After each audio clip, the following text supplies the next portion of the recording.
Hi, everyone, and welcome to the Muslim Sex Podcast. Thank you so much for tuning in. I really appreciate your patronage, and I would love it if you could leave me a 5-star review because that really helps me. And if you could like and share this episode with somebody that you know that may benefit, your friend, your colleague, anyone, I'd really love you to share this podcast, especially if you find value in the Muslim Sex Podcast. Also, I'd love for you to subscribe to my YouTube channel and follow me on all my social media. Also, as you probably know, if you've been listening to this podcast, is that I have a practice that is now open in Chappaqua, New York. I see patients for menopause and sexual health, as well as regular gynecology. So if you are looking for a gynecologist that actually spends time with you, that has time to listen to you, then I would invite you to come and see me in my practice, and I'd be more than happy to take care of you. So make sure if you live in the New York area, or even if you don't, come and see me in my office. I'd love to meet you. And also, last but not least, is that I am hosting again my retreat in Morocco for 2025. So if you are looking for a gift for a family member, a friend, yourself, make sure you take a look at our retreat, the Love and Nourish retreat. It will be held September 19th through the 26th, 2025. Again, this year in Morocco, we will be visiting the same towns. We will be in Marrakesh and Essaouira. And as always, we will be providing information and lectures on menopause, perimenopause, nutrition, and also going for cooking classes as well as excursions. So don't miss out. I know a lot of people were sad when they missed out this past year on the Morocco retreat. So make sure that you go and visit the Love and Nourish retreat hosted by Caria Retreats. And now onto the episode. I am an American board certified OBGYN, a mom, a Muslim, and I'm talking about sex. This is the Muslim Sex Podcast. Welcome to the Muslim Sex Podcast. I'm your host, Dr. Sadaf Lodi, and this episode is everything you need to know about the musculoskeletal syndrome of menopause and all the things that can happen in menopause regarding your musculoskeletal system. But before I get into it, I want to make a few things very clear. One, this is not meant to be any type of medical advice. So if you have any questions about your health, please speak with your friendly neighborhood healthcare provider. And if you have any questions about your religion, please speak with your friendly neighborhood religious leader. And this is the Muslim Sex Podcast because I just happen to be a Muslim woman that talks about sex. So today I am super duper excited to have on with me the amazing Dr. Vonda Wright. Dr. Vonda Wright is based out of Florida and has done so much research in menopause and in orthopedics. And I'm just so excited to have you on, Dr. Wright. If you could please introduce yourself to the guests and the listeners out there. Of course. Well, thank you so much for having me, and thank you for your patience today. It's a great time to talk about all those things because I've just seen an entire clinic full of people that I've helped with the musculoskeletal syndrome, menopause, and everything else. So I am a double board certified orthopedic sports surgeon and longevity doctors. So if you think about a Venn diagram of subjects, I have three. So in one bubble, there is orthopedics and performance. I squeeze performance out of high performance people. On the other bubble, all of my research in my entire 25-year academic career has been only three things. It's been cancer, it's been musculoskeletal aging and longevity, and it's been surgical hip arthroscopy. And then the final bubble, which is so fortunate, I'm so glad that in 2012 I started incorporating this, is the whole health of a woman. And so every single day I practice within one of those circles or at the intersection of those circles. And I think it's really timely because if the growth of the people listening to the subjects I talk about is any indication, there's a tremendous need out there. Absolutely. I mean, your social media following, if it says anything, is, our view. So many people are interested worldwide, right? It's Yeah, global. You're it's global. following, and I know you have a conference coming up in Australia that you'll be presenting at as well in March. But what I'd love to get into, and I know that you just published this last year in July in the magazine Climacteric, and you talk about, and you coined the term, the musculoskeletal syndrome of menopause. And we know in menopause, there are so many things that happen to a woman's body, and definitely a lot of arthralgias or pain that people have in their joints. We lose muscle, we lose a lot of function, we get frozen shoulder. I've seen on your Instagram, you talk a lot about exercise. You talk about how to prevent frozen shoulder. You talk about what are the exercises you can do for frozen shoulder. I actually try to binge all the stuff that you talk about Good so for that I you. can do it. And I want to make sure, I'm always trying to figure out if I'm in zone 2 or not. I don't really even know what that is. So maybe Uh-oh. you can talk about what zone 2 is. And because of you, I started lifting heavy. I mean, heavier, Good. like handheld weights, because, Mm. you always say, not those little puny pink weights. You Yeah, need or to this one, lift. look what I have on my desk. This little Yeah. green, put these down. Put these down. Do not, for those of you watching, do not pick these up. That's right. That's right. No, no, no puny weights. That's right. That's what you say. So I'd love to get more into that. Yeah. So you in the as we were talking right before we went on air, I just came out of an orthopedic clinic, and it's been my privilege to take care of. I started as a cancer nurse, so I've been real privileged to take care of people in that part of medicine. But since 1999, I've been an orthopedic surgeon, and over the course of that time, I was adding it up the other day, and I think I've taken care of more than 100,000 people. Oh my And goodness. I know it's I'm not the busiest surgeon around, but that is still a lot of people any way you slice it. Tons of people. Hmm. Huge, So I think that gives me a perspective, of course. and it helps me recognize patterns. And out of recognizing patterns of people coming into my orthopedic clinic that were all midlife, many of whom are men, but greater than 51% are women, women would start saying to me without prompting, Doc, I don't know what's going on, but I feel like all of a sudden I'm falling apart. And I feel like I'm going crazy because when I ask people what's going on, they say nothing. Nothing's going on. Your Mm, scans are negative. And as I started seeing that, and then the one and only paper on estrogen therapy and frozen shoulder was written by a good friend of mine from Duke, I started putting the pieces together and recognizing that perimenopause and menopause is so much more yeah. than hot flashes, night sweats, brain fog. I mean, I went through all of that. It's even more than heart palpitations, which I also went through.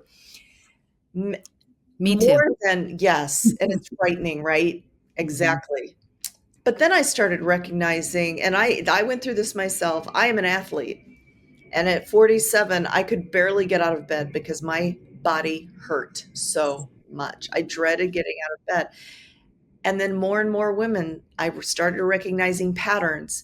And lo and behold, why was I surprised? Because just like every other organ in the body, the musculoskeletal system, which I will define for you, is covered in estrogen receptors. Yeah. So the musculoskeletal system are all the tissues derived by a stem cell when we're being formed called the mesenchymal stem cell. And the way you should think about stem cells and what they produce is like a family, right? Think way back in ancient history, we all have a common ancestor, right? And in the musculoskeletal system, it's called a mesenchymal stem cell. And out of that is born bone. And out of that is born muscle. And out of that is born cartilage and tendon and ligament and fat. But they're all cousins. They're not strangers. They're not from different countries. They are from the same origin. So, of course, even though they act differently as adults, they speak the same language and they would all have estrogen receptors. So, as estrogen is stops being produced, or in the crazy perimenopause, you have varying levels all the time. Some of the estrogen receptors, which I conceptualize as little baskets on the top of cells, are no longer filled with estrogen. And so none of the good things that estrogen does in the musculoskeletal system can happen. For instance, let's get specific. Estrogen is a huge anti-inflammatory. It is a powerful controller of chemicals in your body. And I'm going to say words which you may have heard online, or you may have read somewhere if you're listening. Things like tumor necrosis factor, or IL-6 and 8 and IL-1. And I talk about in this paper that I encourage all of you to go download. I made it open access, which means that my research group paid to have it available to the public. Download it. It's called the Musculoskeletal Syndrome of Menopause. And if you put my name, it'll come up to that. Oh, there it is. Yep, that's right here. It is. It's available for you, and it'll explain all these things. Well, without estrogen, we are highly inflamed. More than normal stress inflammation, we are inflamed. And so what happens? Our whole body hurts, right? We Yeah. feel stiff. Multiple joints hurt. We also get frozen shoulder, which is the bane of 50-year-old women's lives all over the world. In Asian countries, it's called the 50-year-old woman disease. In this country, we call it frozen shoulder. But basically, it means that without an injury, you didn't fall down, you didn't bump your shoulder on the cupboard in the middle of the night when you got up, all of a sudden your shoulder doesn't move. And you Yeah. don't even know why. And people come in like this today. They're like, I can't move my shoulder. They're like, I can't even do my hair because their shoulder only moves to here. Yeah. That's because of the inflammation, right? Mm-hmm. So, arthralgia, frozen shoulder, women lose up to 20% of their muscle mass during the transition through menolessons, which we'll talk about. We will lose 15 to 20% of our bone density, which leads to fracture, which leads to frailty. We get tighter and tighter ligaments and tendons, so we're injured more. We grow fat that we never had due to the effect of estrogen on adipose control. And oh my gosh, it just adds to the list of symptoms. But here's the thing, download that paper. It is the most downloaded paper the journal has ever seen. And I would dare say that Amazing. many journals have ever seen, Yeah. because the average scientific paper is read 10,000 times. But you know what? My team and I are excellent, but I can't claim that that's because this paper more, uh, is more exquisitely written than any other scientific paper. It has been downloaded 267,000 times by Amazing. women all over the world because the Yes, need is so great. that's right. And because we don't have answers, right, for our questions. Nobody has the answers, because in the United States, I'm not sure what it's like in other countries, but in the United States, women are 51%. We're 51% of the world. But Yeah. when I talk about research, 51% of the population, 4.5% of all medical research dollars are spent on women over 40. What is that about? I So when know. we say we don't have up-to-date guidelines, we don't have randomized controlled trials, it's not because we don't want that. It's Or we don't because exist. it doesn't exist. Yeah. Yeah. I think some of the, I'm not going to go there on your podcast, but I think, sometimes people who are just trying to educate the public start arguing with each other. Let's put our energy into Yeah. raising money to do the research that would actually answer the questions definitively, because that's what women deserve. 100%. 100%. And, under the current political environment that we have going on right now, I mean, so many things are getting defunded, right? The NIH is getting defunded. I mean, so many things. And it's really scary, because where is this? First of all, we don't have very much money toward women's health to begin Yep, with. yep. And we have absolutely nothing, and to have it completely defunded. I mean, Well, where did this I research? want all your listeners and me and you to use this as an opportunity because here, I mean, I did research for 20 years of my career, and it is hard for any researcher to get money from the NIH. There's limited money, but the way it works is it can turn into favoritism, paternal, the patriarchy, and popularity. Because in the study sections, which control the buckets of money, it becomes a little club. And Mm, those people that have access to the decision makers get more money.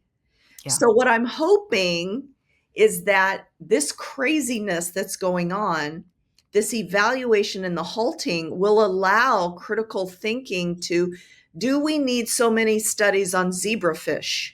Do we need so many studies on obscure questions that help not that many people? Maybe we will then eliminate the waste and be able to fund more women's health research because we're 51%. But to do that, to your point, you brought up politics. I am encouraging my daughters are hot about this. My daughters, everyone I talk to, now is the time to call your senators. Yeah. Now is the time to exert our 51% power because it is a disruptive time. Because you're probably right. If we don't speak up, we may end up worse than we began. 100%. Yeah, absolutely. Absolutely. So now tell me, when you wrote this paper, did you get any pushback or were they just like open arms? Like, this is fantastic. You are the first person ever to say this. We love you. You are amazing. Is that what happened? Well, are you asking me because you know what happened, or No, no, I'm asking you because I'd love to know what happened. Tell me. well, okay, so we wrote the paper, we scanned all the journals, we thought, where can we get this in? And I first thought, let's put it in the Journal of the North American Menopause Society, Yeah, the of Menopause Society. course. They Makes do not sense. have a format for this kind of paper, a pure Mm, research, a peer review paper. So I did not think I would get it in there. So I found this journal, which is the Journal of the International Menopause Society. I thought, you know even what, this better. is not just a US issue, this is an Yeah, international issue. of course. And they do have a format for this. So we submitted it through the usual channels. It languished there for about 6 weeks. And I am very persistent because I knew that this would be an important paper for women. This poor secretary, I called her every week until she pushed it through committee, and we got it published. But then it's out, right? And it's being downloaded like crazy. The hundreds of thousands of downloads because women need the information. And then suddenly the editor of the journal writes some rebuttal. And I think in research environments, that's fine. That's what research is about. Let's exchange ideas. But it was ironic and funny to me. It's his own journal. And if he didn't like what it said, he could have stopped it. But, bless his heart, it's in the journal. Hundreds of thousands of people have read it. It's been written about in the New York Times. The musculoskeletal syndrome of menopause is now on the tongues of everybody. And here's what it's about being able to have a framework to come on the Muslim Sex podcast that we can all say, because frankly, to say arthralgia, frozen shoulder, arthritis, to go through 7 things is just too cumbersome, Right, right? right. So it's a nomenclature, it's a starting point, and hopefully it will stimulate research. But it is a little funny, isn't it? It is the fact that he would write a rebuttal. No, it's fantastic. And I think that we need to have something that names all these things, right? That puts it together so that when you go to your doctor, and Mhm. guaranteed, I can even guarantee you that most doctors probably don't even know what this is, right? So that's why it's so important for us to go and educate our doctors and let them know, because so many times women will go in, especially during perimenopause or menopause, and talk about all the constellation of symptoms that they're having. And, the doctor will order like a cardiology workup. They'll send them to orthopedics. They'll send them to psychiatrists. They'll send them here and there, but they won't put it all together that it's due to the decline in estrogen that they're having all these things, right? So I think it's really important upon all of us to go and educate our physicians and let them know what's going on. And if they haven't heard of it, then they should hear of it. And it's totally fair to print this paper off and Yeah. say, I think I've got this. Have you read this? And if they have, good. If they haven't, give them your copy, right? Absolutely. Absolutely. 100%. And so I'm really interested also, you brought up, that event that happened in New York, the swell event. You mentioned a term called menolessons. I loved it. I took a picture of it and I thought about it, because it makes a lot of sense. You mentioned adolescence, right? We have a term for that. So now why not menolessons? Tell me, what was the thought behind that? You know what? I think there's a lot of confusion about, again, the words, all right? There's premenopause, let's assign an age 28. Okay. Most people, unless they go through premature, 28. Premenopause, we have regular cycles. We're not even thinking about menopause. Perimenopause, on average, 45, when the ovary abundance becomes so low, our estrogen levels are chaotic, right? And then all the symptoms that people identify with this time in life start coming. Then there's menopause, which technically is one day. It's Yeah. 366 days after your last period, and then forever for 50 more years. We're post menopause. I think that's a lot, right? Yeah. And plus, it does not capture the transition. We can say menopause transition, and that's fine. I don't care. But I kind of like making up nomenclature. And so it occurred to me, wow, remember when we were children and we transitioned to young adulthood and the chaos, both hormonally, physically, psychologically, and socially I mean, we remember that. It was so monumental, right? So Yeah. that's adolescence. Yeah. And then there's a term being kicked around out there called matrescence, which is the idea that for women who choose to have children, there's the same biopsychosocial transition from pre-children to having children. It changes everything, right? And they're calling that matrescence. And then I was reading and I thought, well, you know what this is? This is hormonal, this is physical, this is social, this is psychological. This is your menolessence. It's Yeah. not one day, it's not pre and post.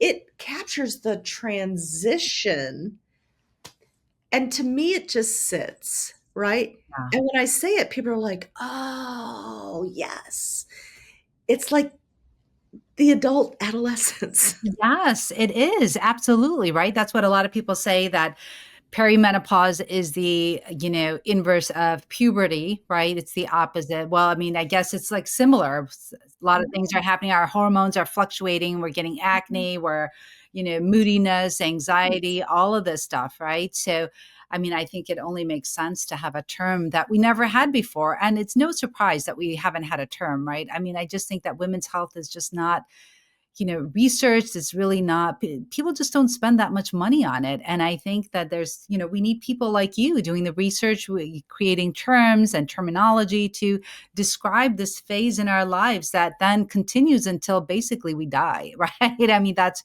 really what it is. The post-menopause phase, that's it. That's what we're in. And how do you navigate that? How do you continue to thrive? I'd love to get more into like the suggestions that you give. And it's really just, I mean, all the exercise tips that you give on your Instagram, and you have over 1 million followers. That's quite a feat. So I'd love to discuss all those exercises that you talk about. So, the steps to managing your menolessence that I talk about are number one, we have to pivot our mindset, right? What I see in my community, and especially the new people, is that we're really mourning a A previous time. 100%. Mhm. Yes.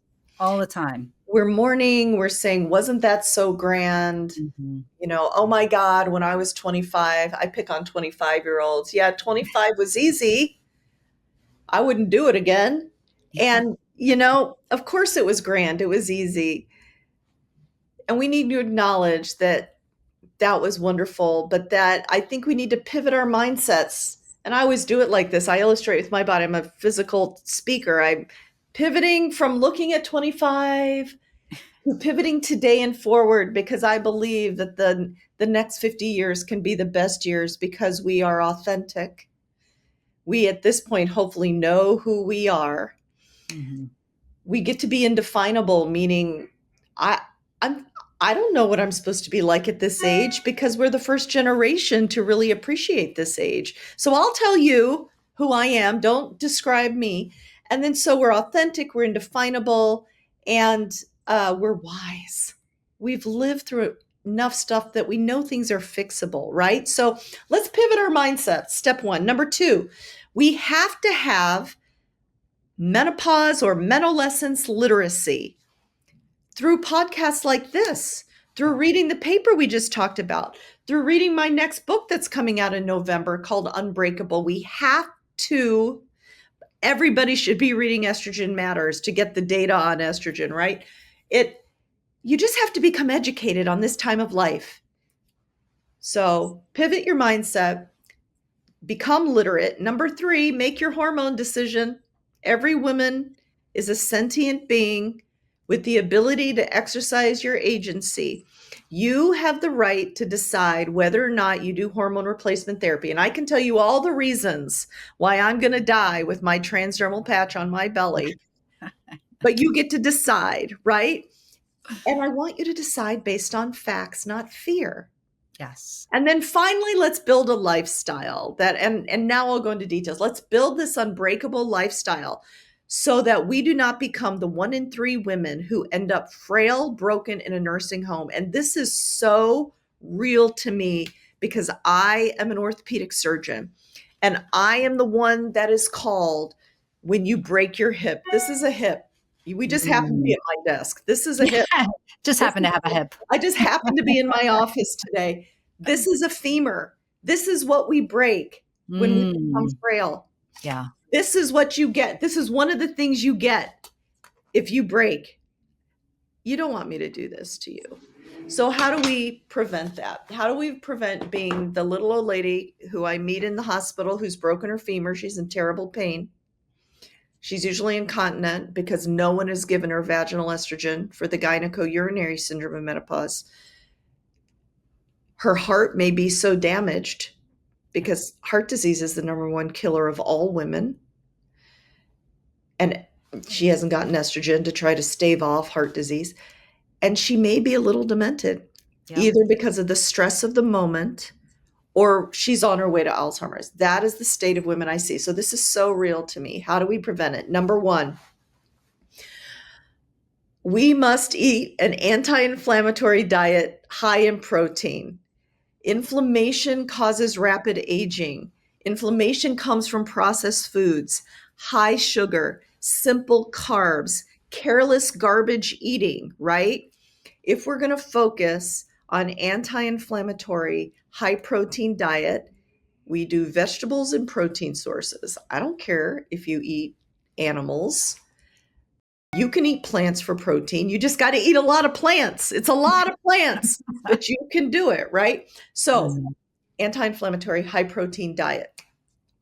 The protein will feed the muscles that you must build.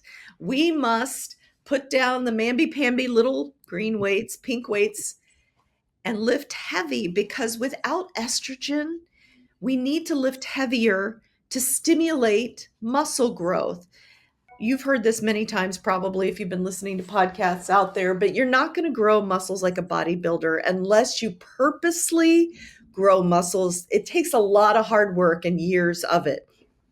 But lifting weights will help you be lean. It will help you control the adipose tissue that pops up all over your body and is a noxious. Fat is a noxious metabolic organ. It's just not inconvenient getting in the way of looking good in our clothes. It's producing noxious chemicals that can hurt our health and inflame us. So, high protein anti-inflammatory diet to feed the muscles we're going to build by lifting heavy. Now, what do we do if we've never lifted before? I don't expect you to know how. I mean, I've been lifting for years and I still had trouble the other day, and I posted this this video of me squatting, and it was a disaster. And I got 308 weird comments about how I need to do better, which is fair. Listen, I put it out there, people can comment. So we need to take lessons. And I guarantee you, investing in a trainer, investing in some videos if you need to learn how to lift is so much more important to you than your new Birkin bag or your shoes with the red soles or your new whatever. I'm assuming, like, I'm just making it up, ladies. I'm not trying to be offensive, but it's so much more important to your Yeah, long-term happiness. yeah, absolutely. Number two. So number three, we have to uh, uh, care about our hearts. We do that with the two ends of the spectrum. We can stop with the 7 day a week, mid range, and high intensity intervals. We need to spend most of our time brisk walking at a low base heart rate. And then a couple days a week, we need to, on whatever apparatus you want, it doesn't have to be a treadmill, a rower, a stepper, an alpine.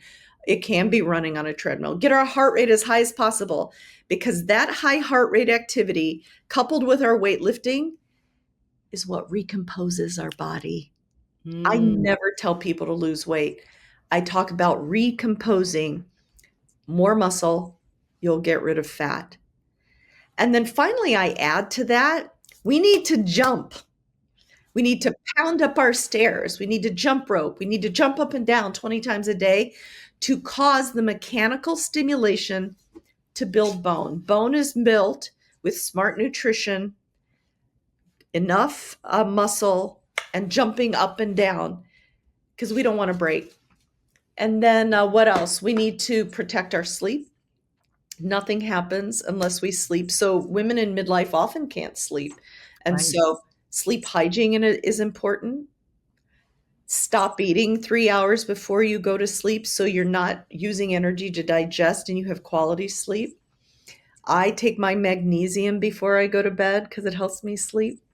I take my progesterone because I have a uterus, and because I take estrogen, I need to take progesterone. That helps me sleep. And I have historically taken melatonin. It will help you go to sleep. It will not help you stay asleep. But all of those things will help give you the rest and energy you need to do those other things I talked about. That's fantastic. So tell me, I always get this question about what magnesium is the best magnesium for your bones and, in midlife now, what magnesium do you? I mean, there's mag citrate, there's mag, different types. Yeah, there's lots of magnesium, 17 kinds. It depends on our goals, right? So in the hospital, when I was a nurse and we had constipated people, we use magnesium citrate because that will cause you to move your bowels. If Yeah. that is not your goal, do not take magnesium citrate. Yeah. If your goal is build your bones, relax, go to sleep, two kinds, magnesium L-threonate Mhm. and magnesium glycinate, 500 milligrams.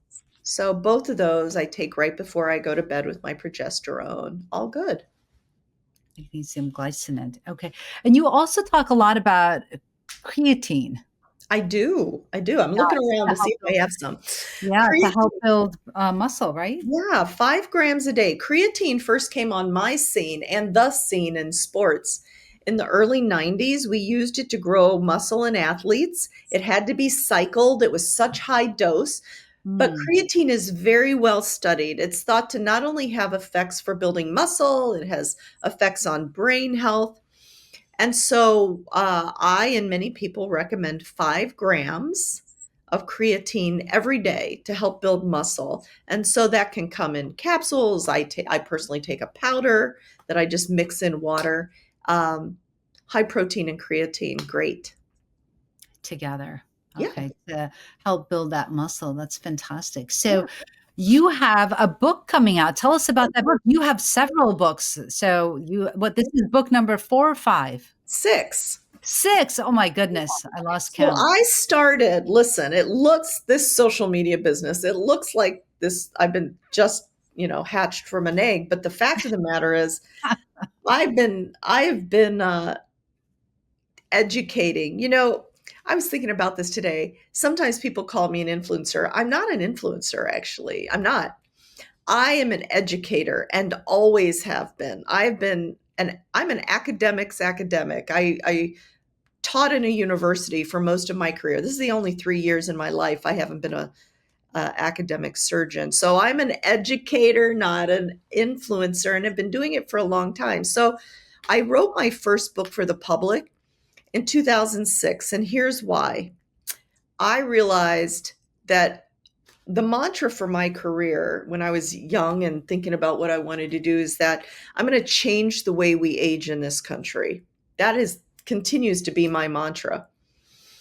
Well, as an orthopedic sports surgeon, my ability is to save people's mobility, whether I make them walk again or I fix their shoulders so they can work. I am saving mobility, but it's not enough for me just to do that by putting metal in. I do to put metal in, but the reason I do it is that because I know that by saving mobility, I'm going to save people from the ravages of chronic disease. And that's what spurred me to start writing for the public, because most academics do not write for the public. Most academics write papers that are read by less than 10,000 people, and all their good work may or may not influence people. So I started writing books, and the first one was called Fitness After 40, because I wanted people to know how to do all the things that we're talking about, how to build muscle, how to build bone, how to be happier, how to set goals.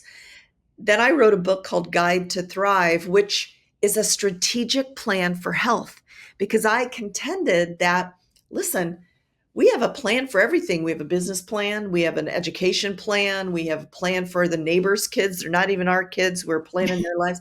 Most people do not have a plan for their health. So I borrowed the business plan framework and taught people how to strategically plan for their health. And then I kept writing, and Younger in 8 weeks, and then I wrote 2 textbooks. But here's why, is because I'm only capable at most of seeing about 100, 150 people a week between my clinics, my surgeries. And if I didn't write books for the public, which led to things like this, podcasts, or a lot of TV, or at the time of my first books, it wasn't podcast tours, it was radio tours. Only 100 people a week would understand how to save their mobility and save their life. But now I reach 700,000 people in a day and millions in a month, 8 million in a month. It's And it's amazing. just worth saving that many lives if they're listening. Yeah. Yeah. No, this is fantastic. I will say that people all over the world, are listening to you. And what I think is so key is that, so I can only speak for Pakistan. When I was there, I was visiting last year, Yeah. and the women there don't have access to estrogen and they don't have access to progesterone. And I gave a gel to my cousin, but I told her she can only take that if she can get progesterone, and she couldn't. So she actually ended up giving it Aw. back to me. But my point in bringing that up is that you talk about other ways to build bone. I mean, right? And you also mentioned that in your paper is that if you decide if you don't have access to hormones, or you decide not to take them, you can still do other things like this Yeah. exercise, like jumping up and down, and you can do Yeah. different things to prevent the frozen shoulder, and you can exercise and do nutrition and things like Yeah. that to still build muscle. So although you may not have access to unfortunately hormones, you do have access to other things which you can still help your bones and can still help you live a long life. And you know what? Thank you so much for bringing that up, because to your point, whether someone decides not to, only 5% of all women in the United States take hormones. So that means most people don't. Whether Yeah. you decide not to, whether you cannot due to a true cancer risk, and breast cancer is not necessarily one of those, but true cancer risk, um, or other problems, estrogen replacement is never going to be enough. Yes. Right? Just because you have estrogen when you're younger doesn't mean your heart's fit or that you don't have too much adipose and too little muscle, or that your bones are good. So, in the same way, at this stage of our life, I wouldn't be without mine. However, estrogen alone is not enough to help you build an unbreakable future, which is the name of my book, Unbreakable, because the book is called Unbreakable, Go Strong, Live Long, Age with Power. Because menopause and menopause is now being spoken of more and more in many places. Although I got to tell you for sure today, I always ask, have you ever heard of menopause or peri? I Every day in my clinic there are women who have never heard of it, which I cannot Wow. believe. It just the work will never end. But the Right. fact that it's being talked about more and more begs the question, okay, now we know it exists. Now we have a framework. Now what? What do we Yeah. do? Yeah. And Unbreakable is the what do you do next? Unbreakable is the book for women's longevity. Because when you look at the longevity discussion out there in the brosphere, when you talk about men living healthy, vital, active longer, it's called longevity. Hmm. When you talk about women living longer, it's often framed as anti aging, Mm. be something that we're not. It's not that we're trying to be something that we're not. We're trying to live longer, and Unbreakable is how you get there. So it's a longevity book for women based on science and is a roadmap for building an unbreakable future so that you can age with power. Because I refuse, you may have heard me say this in New York at the Swell event. I do not believe that we are the victims of the passage of time. Time will pass from the minute of our conception to the very moment of our death. Aging is the most natural part of living.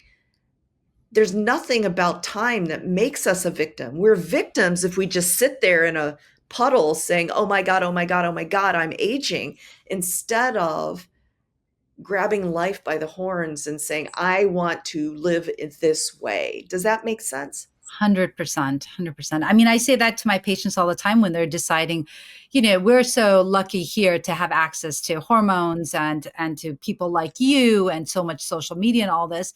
I always say to them, I'm like, it's about how do you want to show up at 90 years old, right? At Right. 100 years old. What do you want? Do you want to be in a nursing home? Do you want to be bedridden? Do you want to, be dependent on others, or do you want to be living and thriving and doing things for yourself, right? Being Yes. able to lift up your grandkids and all of that. So I think it's all about, how do you see yourself living into your postmenopausal years? And how do you, so now that you've decided that you want to live like that, how do you work to get to that point so you are that way by the That's time right. you get Right. I call it a daily investment, there? right? Yes. It's not going to happen. It's a daily. And people ask me, what is it going to take to get people to invest daily? And I think at the heart of the matter, listen, this comes from taking care of 100,000 people because I've tried every kind of way to motivate people, really. But here's what I've come to understand, that until you believe that you are worth the daily investment in your health, until you love yourself enough to know Yes. that you are worth it, nothing else matters. Not me 100%. wagging my crooked finger at you, not me scaring you with the statistics. You have to love yourself enough. Yeah. And sometimes that's really hard, isn't it? Yeah, 100%. And you have to realize that you're worthy. And if for no one else, just yourself, right? That you That's are enough and you are worthy of living long, strong, and a healthy life. And I think that's so important. So I'm so glad that you say that because you're right. Until you love yourself, yeah. then you're not going to be willing to invest in yourself. You have to love yourself. And that's Yeah. where it all starts. Yeah. So thank you. Well, I'm so excited for your book to come out, and I'm sure you'll be doing a book tour as well. So hopefully you'll return to New York and do your book tour here and start here, hopefully. So, all these people watching you, listening to you, and thinking, wow, she is fabulous. I just love her. I want more of her. How can they follow you? How can they get to know you? And what if they needed you? How could they get in Yeah. touch? Oh, thank you for this opportunity. Well, I think you're just hearing me for the first time and something has sparked an interest, please go to Instagram. My handle is Dr. Vonda, Vonda Wright, Dr. Vonda Wright. And I didn't post the last 2 days. I was finishing my book, but I post every day. So you'll find me there on Instagram, number one. Number two, I have a website of the same name, Dr. Vonda Wright.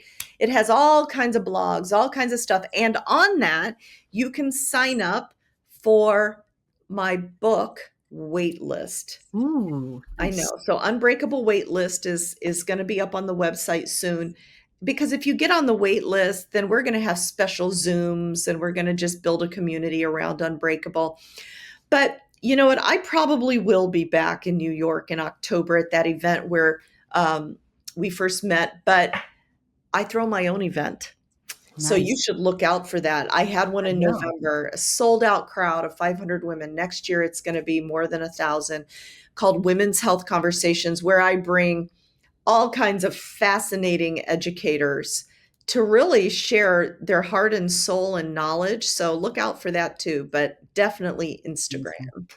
All right. Well, that is amazing. Thank you so much. And we really appreciate your time and your knowledge and your advocacy and your research and everything that you are doing worldwide. So thank you so much. And I know so many women will benefit from listening to you, and men too, right? Because they can also learn. And same thing applies on how to take care of your body, your health, your bones, all of that. It's very important for all of us. So, well, we are done here, and it's been real and really intimate. And remember, this is not meant to be any type of medical advice. If you have any questions about your bones or your musculoskeletal system or anything else, please speak with your friendly neighborhood healthcare provider. And until next time, this is the Muslim Sex Podcast. So thank you for listening to the podcast, and make sure you leave us a review, share and like the podcast. And if you leave me a review, I'd love to shout you out on social media. So be sure that you share it with all your friends. And thanks for listening.